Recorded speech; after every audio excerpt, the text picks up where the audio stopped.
आहे, आपल्या लाईफमध्ये ना 3 गोष्टी अशा असतात, प्रत्येकाच्याच लाईफमध्ये अशा घडत असतात की त्या 3 कारणांमुळे आपण खूप दुःखी राहतो, हर्ट होत असतो आणि ती सायकल ना अशी कंटिन्यू सुरू राहते आणि आपल्या स्वभावामध्ये सुद्धा खूप असे चेंजेस येतात.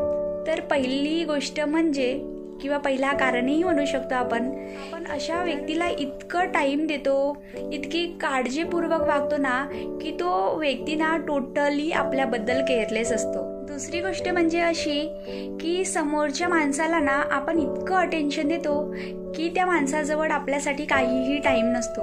तिसरी गोष्ट म्हणजे अशी की खूप साऱ्या अशा सिच्युएशन्स येतात आणि त्यामध्ये आपल्याला खूप असा समोरच्या व्यक्तीकडून डिसरिस्पेक्ट मिळतो, पण त्या व्यक्तीला आपल्याला गमवायचं नसतो म्हणून ते डिसरिस्पेक्ट पण आपण सहन करतो.